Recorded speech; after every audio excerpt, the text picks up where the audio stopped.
A very good morning, students. Welcome to science session for class 10, and we are dealing with the lesson unit 4 electricity. And in the last session we saw the definition of electric current, what is electric circuit, electric potential, potential difference, what is Ohm's law, and we have verified the Ohm's law and derived the equation. Resistance of the conductor, what is resistivity and conductivity. And we are going to continue with this lesson, and today in this session we will be learning about resistors and a very good morning, students. Welcome to science session for class 10, and we are dealing with the lesson unit 4 electricity. And in the last session we saw the definition of electric current, what is electric circuit, electric potential, potential difference, what is Ohm's law, and we have verified the Ohm's law and derived the equation. Resistance of the conductor, what is resistivity and conductivity. And we are going to continue with this lesson, and today in this session we will be learning about resistors in series and parallel, and we are going to derive the equation for it, and combination also, that is series and parallel combination, heating effect of the current, and electric power, what is electric domestic circuit, and regarding the over voltage and the short circuit at the last electric earthening, right, and about the LED bulb and LED television. Let's go into the session, children. Now first we'll start with the system of resistors. System of resistors in the sense resistors can be connected in various combination, for example resistors in series, resistors in parallel, series and parallel combination, or parallels and series combination. Now here we are going to see the resistors connected in series and resistors connected in parallel first. Now first here in the this circuit is the resistors connected in series. Now in a series circuit, the components are connected one after the other in a single loop, you can say. So the series circuit has only one loop through which the current can pass through, and if the circuit is interrupted in any of the point in the loop, no current will pass through it, and the electric appliances that is connected in the circuit will also not work. Now here you can see that these are the resistors that is connected. Resistors 1, 2, 3 is connected, and the resistors is connected with the voltmeter in parallel. So the resistors and the voltmeter are connected in parallel, and the other components are connected in series, that is in a loop, in one loop, and this is a loop, isn't it? One loop. So that it consists of only one loop. Now here you can see that the battery is connected to a key is connected to one point of the resistors, and the resistors are connected in series here, and it is again connected to the ammeter. Ammeter is connected to the battery. So this is how the connection goes, right? Now if the resistors are connected end to end, that is in a one single loop, so that the same current pass through them, then they are said to be in series, right? So here a constant current pass through the resistors, right? So that we have to remember. So in series connection, the current is kept as constant. Now here we are taking three resistors, that is R1, R2 and R3. So these are connected in series, and the current flowing through it is I, and I is kept as constant, and V1, V2 and V3 are the potential difference across the resistance R1, R2 and R3 respectively. So if this is the potential difference and the resistor, now we can write the equation, that is V1 is equal to IR1. Now this is for the first resistor, and V2 is equal to IR2, and V3 is equal to IR3. So these are the three equations. Now sum of the potential difference across each end of the resistor is given by. Now we are going to add the potential difference. Now what will be the potential difference? Capital V is equal to V1 plus V2 plus V3.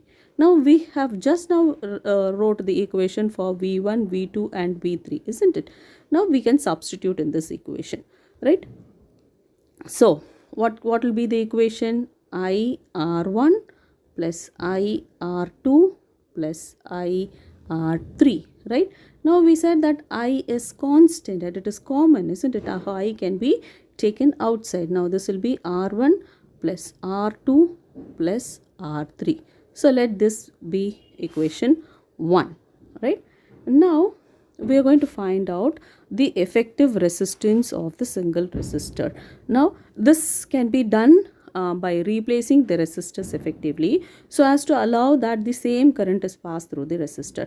Now what will be the effective resistor? Now this can be taken as RS, right? This is the effective resistors of the series combination. Now what will be the equation of V? So V is equal to IRS. So this is the effective resistors we have said, right? So we have derived the previous equation, isn't it? So what was this previous equation? V is equal to I, we have taken common, and we have written R1 plus R2 plus R3, right?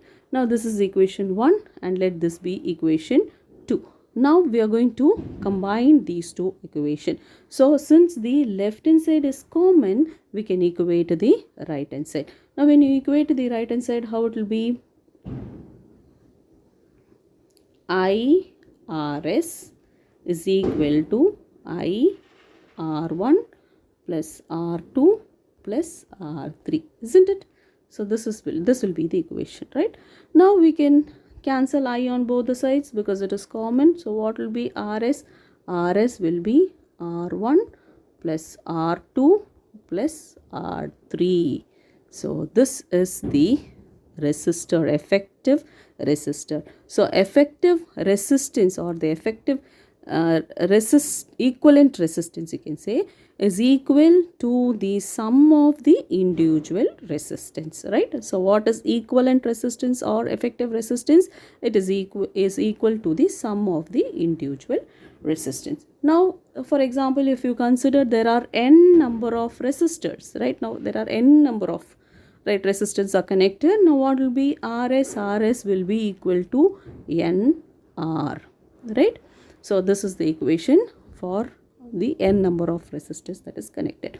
Now if you see the equivalent resistance or the effective resistance in a series, it will be if you are calculating the effective resistance, so that will be greater than the highest of the individual resistance. So this we have to remember. Now we are calculating the equivalent resistance, right? Now if you compare it with the highest individual resistance, the effective resistance will be greater, right? So this is about the resistors in series.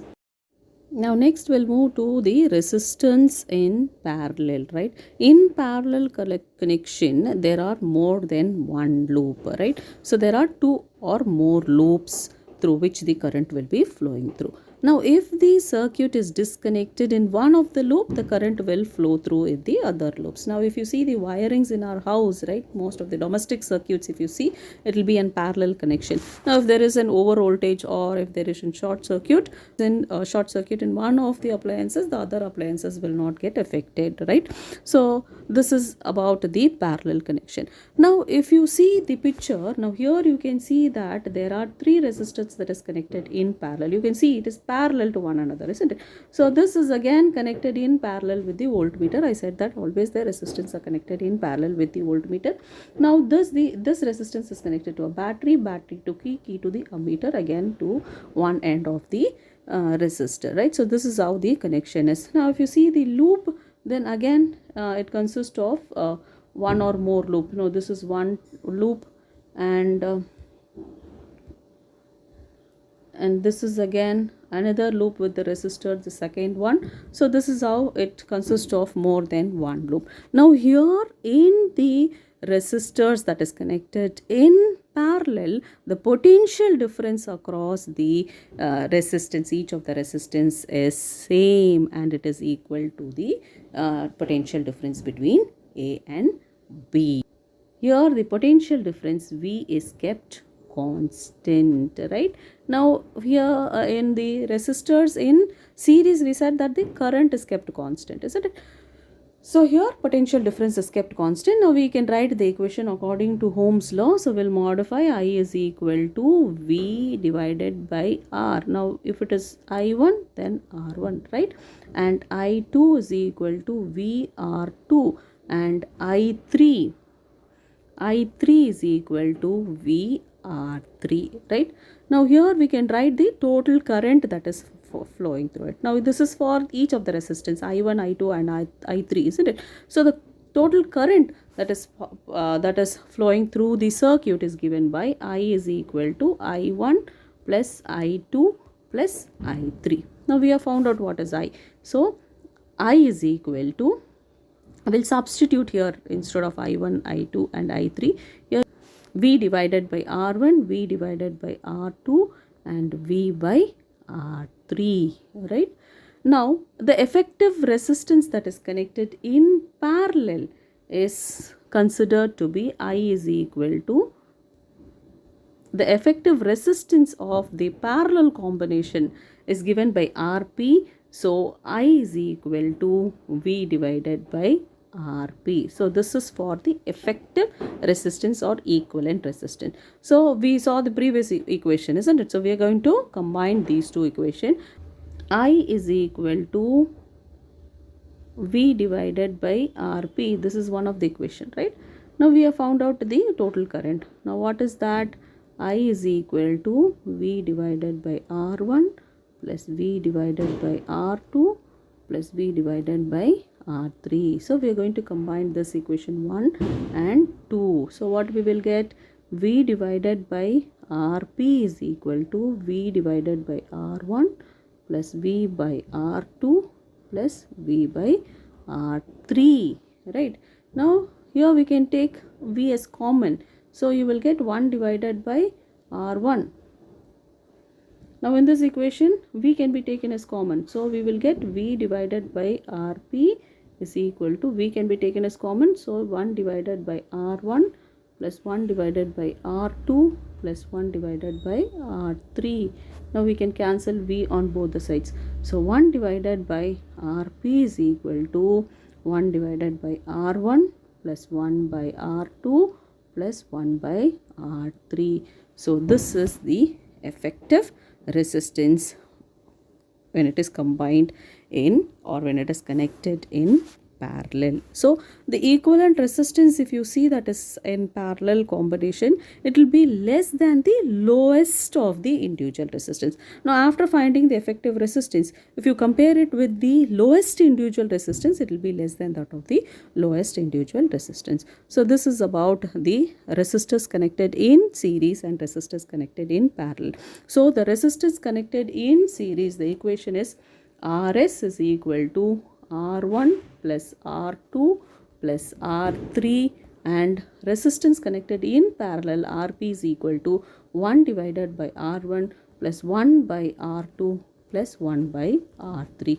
So these are the two equations, and these two equations is very important because we have numerical problems based on these two equations. Next we'll move to the combination, that is series connection of the parallel resistor. Now let's see parallel connection of series resistance. Now here in the picture you can see that R1 and R2 are connected in series and R3 and R4 are connected in series, right? Now these two combinations are connected in parallel to one another, isn't it? Now if you see R1 and R2 is parallel to R3 and R4, isn't it? Now this is connected to a battery. So this is nothing but the parallel connection of the series resistor. Now here we are going to calculate the effective resistance. Now first we'll calculate the resistance that is connected in series for R1 and R2.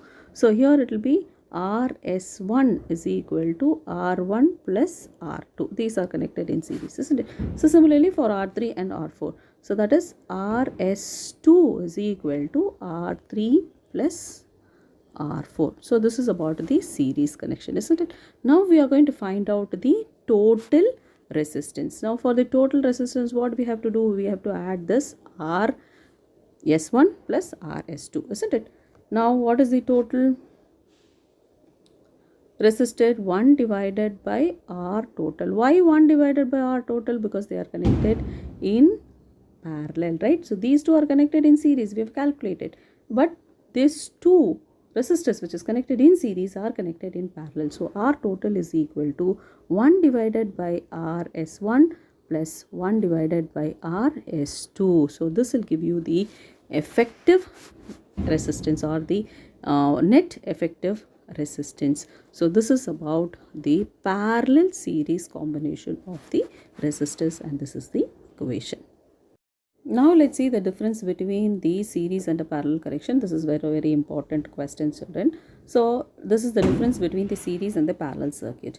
Now if you see the first difference, equivalent resistance. Now we have said that the resistance, that is the effective resistance, if you considered, it will be more than that of the highest individual resistance in series, isn't it? Now similarly, in the parallel connection, we said that the effective resistance will be less than that of the lowest individual resistance. And if you see the amount of current that is flowing through it, the current that is flowing is less than that of the effective resistance, right? Less current is less as the effective resistance is more. Since the effective resistance is more, the current will be less in case of the series circuit. In case of the parallel circuit, the current will be more because the effective resistance is less, isn't it, compared to that of the individual lowest individual resistance. And if you see switching on and off, if one appliance is disconnected, the whole circuit will not work. The current will not flow through it because they are connected in end to end, isn't it? So there is a continuation. It is in one loop. But when you consider the parallel circuit, if one connection or if one appliance is disconnected, the other will work independently. So we said that the domestic circuit is the wiring in our house consists of the parallel circuit, isn't it? So only because this is the advantages of the parallel circuit, you can say. So even if one appliances get disconnected or it is affected by the short circuit or the overloading, the other will not get affected and it will work independently. So this is about the difference between the series and the parallel circuit. Next, we are going to see about the heating effect of the current. Children, you would have observed, isn't it, when you touch the bulb after some time, right, it becomes hot, isn't it? You feel the warm, you feel the heat, isn't it? Similarly, the motor of the fan, if you touch, now you feel the heatness, isn't it? So generally, if you see, the source of the electric energy develops a potential difference across the resistor, and which is connected to the source, you can say, and this potential difference causes the current through the circuit, isn't it? So now for a continuous drawing of the current, what will happen? The source has to continuously spend its energy, isn't it? So a part of an energy from the source is converted to the useful work like rotating of the fan or the glowing of the bulb, but the rest of the energy is converted to the heat energy. So thus if it is passing through the electric circuit through the wire, it results in the production of the heat. So and this is called as the heating effect of the current. So the heating effect of the current is used in you can see many of the appliances like electric heater, electric iron, geyser. So all these are due to the heating effect of the current. You can say applications of the heating effect of the current. Now here we are going to find out the Joule's law of heating, and we are going to derive an equation for it, right? Now we'll see the Joule's law of heating. Now let I be the current flowing through the circuit, and R is the resistance of the resistor, and V is the potential difference, and let T be the time taken, and Q is the charge, right? So the charge Q are flowing through the circuit for the time interval T. Now what will be the work done? So the work is done in moving the charge Q across the resistor, isn't it? When the potential difference is V, the work done will be equal to, so what will be work done? Work done is equal to V into Q, isn't it? So V into Q will be the work done in moving the charge across the resistor when the potential difference is V, isn't it? Now this energy that is spent by the source will be converted into the heat energy, isn't it? So what will be the heat energy? Heat energy will be equal to the work done, isn't it? Now heat energy is given by the symbol H. So H will be equal to the amount of work done because it is converted into heat energy. The heat is produced in the resistor, isn't it? And this will be equal to VQ, isn't it? So H is equal to W is equal to VQ, right? Now we know the relationship between the charge and the current, isn't it? So Q is equal to IT. So this is the relationship between the charge and the current. So this is what we are going to substitute in the equation. H is equal to VQ. Now instead of Q, we are going to substitute this. Now what will happen here? So V, instead of Q, I'm going to substitute this equation. So I into T. So H is equal to VIT. Right? Now we know what is V, isn't it? What is V? V is equal to IR according to the Ohm's law, isn't it? Now this equation I'm going to substitute here. So here it will become, instead of V, IR into IT, right? Now here we have 2I, isn't it? Here, this one. So this can be written as H is equal to I square R T. So this is known as the Joule's law of heating. So what is Joule's law of heating? H is equal to I square RT is the equation for Joule's law of heating. Now if you see the Joule's law of heating, so it is directly proportional to the square of the current that is passing through the circuit, and it is directly proportional to the resistance of the resistor, and it is directly proportional to the time for which the current is passing through the resistor. So H is equal to I square RT is the equation, or this is known as the Joule's law of heating. Now if you see the applications of the heating effect, now electric appliances you have, isn't it? The electric heating devices you have, isn't it? Now this heating effect of the electric current is used in many of the appliances. Now you know very well about the electric iron box, electric toaster, oven, electric heater, geyser, etc. So these are nothing but these are the applications of the heating effect of the current. So we have electric heating devices. Now if you see the alloy that is used, it is nothing but the nickel and the chromium, or nickel and chromium. So the combination is now called as the nichrome. So in these appliances, if you see, the nichrome, which is an alloy of the nickel and the chromium, is used. Now why it is used? Because it has high resistivity. When the high resistance is there will be a lot of heating effect, right? And it has high melting point, and it is not easily oxidized. So since it has high resistance, high melting point, and it is not easily oxidized, these produces lot of heat energy, and the heating effect is helpful in devising many appliances based on the heating effect of the electric current. Now the next application is the fuse wire. Now if you see the fuse wire, it is connected in series in the electric circuit, in the domestic circuit also. Now when large current is passing through the circuit, now what will happen? The fuse melts because of the heating effect, isn't it? And the circuit gets disconnected, and the circuit and the appliances also is saved from the damage. Now if you see this fuse wire, it is usually made up of a metal which has very low melting point, because even a small amount of the heat energy is used to melt the metal, and the circuit gets disconnected. The next one, if you see, the application is the filament in the bulb. Now you would have seen the round bulb that we use at home, isn't it, children? So in this bulb, a small wire like a filament is present, isn't it? Now this filament is made up of a metal which has very high melting point. It has to withstand the heat energy that is produced by the current, isn't it? So when the electric current is passed through the circuit, the heat energy is produced in the filament, and when this filament is heated, it glows and gives out the light. Now if you would have seen the round bulb that we use, the tungsten metal is usually used to make the filament of the bulb, so that it can withstand this heat energy, and when this heat energy is produced in the filament, it glows and gives out the light energy. So these are the applications of the heating effect of the current. Next we'll see the electric power, the equation for the electric power. Next we'll move to the domestic electric circuit. Now in our homes, the electricity is distributed through the electric circuit, isn't it? Domestic electric circuit. Now the first stage in the electric circuit is to bring the supply from the main box, isn't it? From the distribution panel, from the transformer it comes in, isn't it? And if you see the main important components, that is the fuse box and the meter. So you have a meter, isn't it, with which you see the unit, how many unit of the electrical energy is consumed, isn't it? So the meter is used to record the consumption of the electrical energy.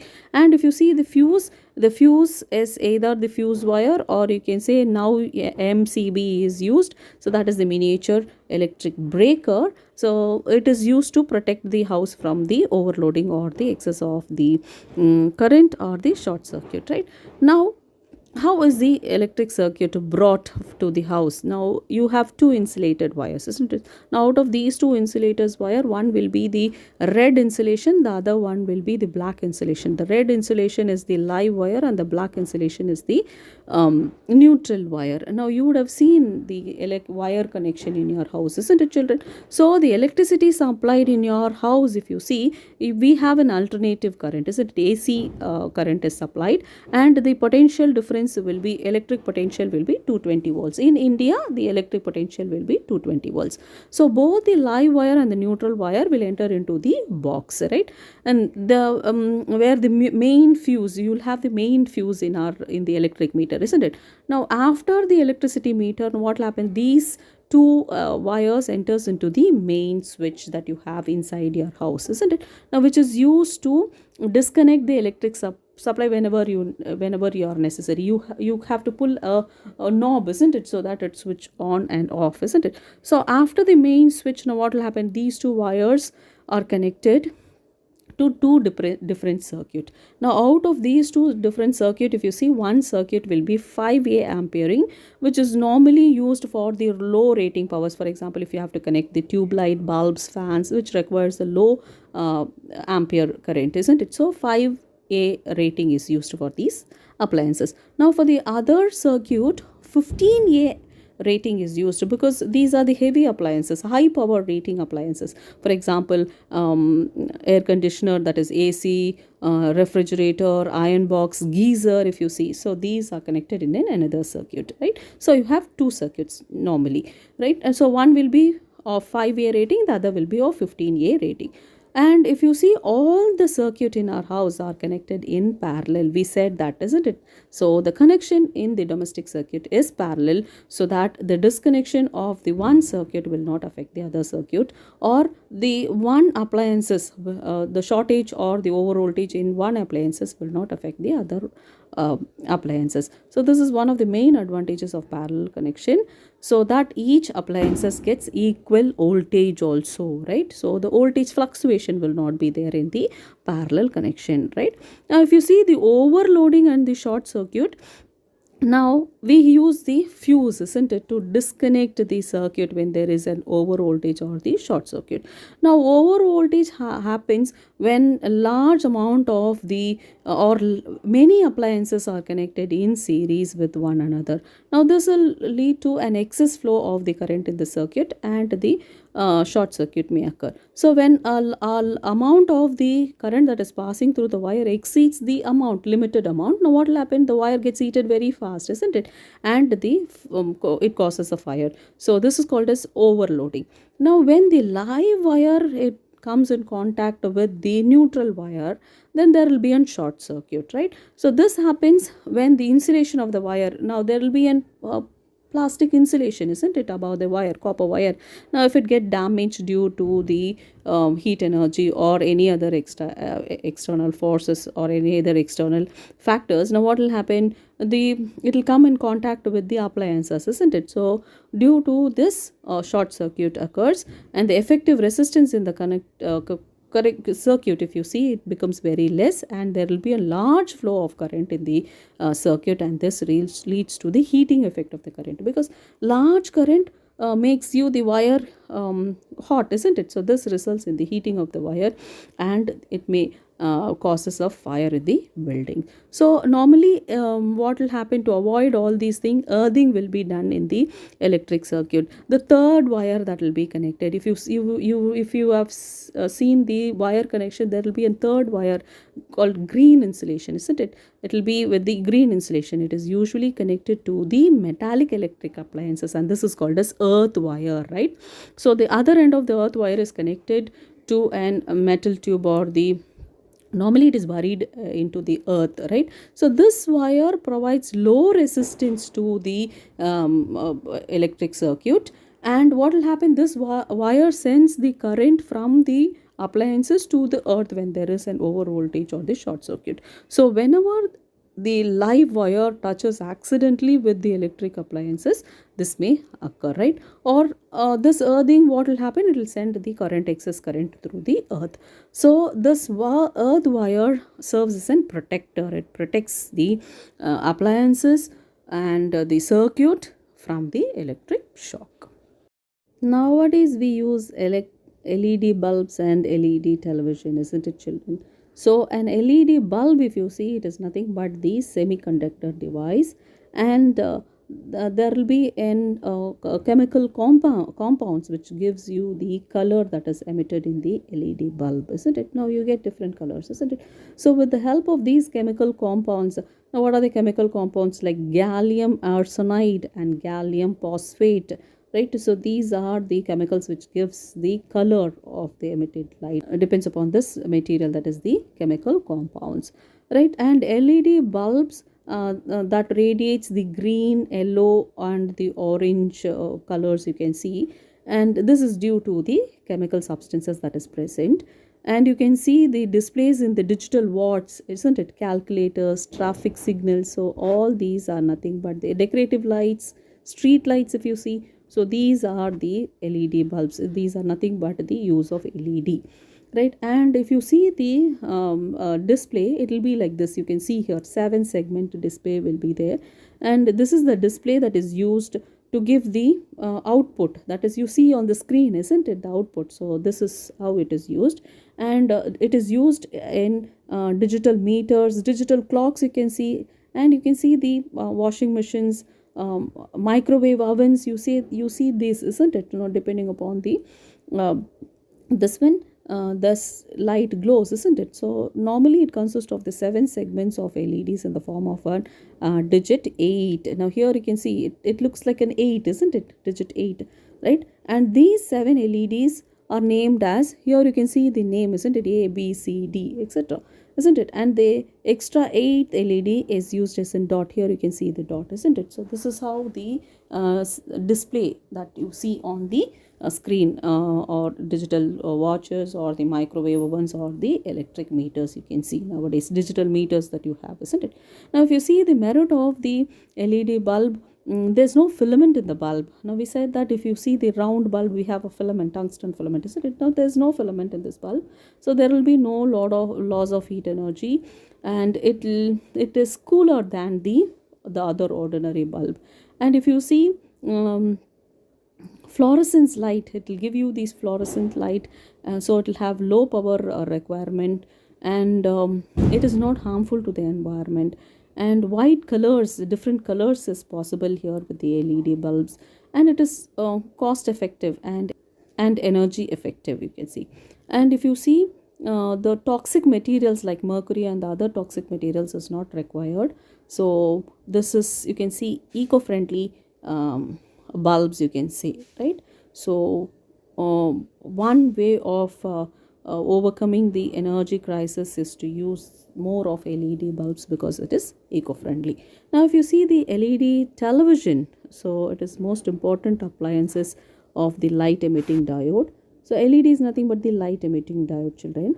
Now actually previously we will have LCD TV, isn't it? Liquid crystal display, that is what we used to have it, isn't it? Now this is now replaced by the LED, that is light emitting diode display, isn't it? Now if you see, there are more advantages of the LED television. It will have more bright picture, and it is thinner in size. Nowadays we get thin televisions, isn't it, the size, and low power is consumed, less energy is consumed, lifespan if you see it is more, and it is more reliable.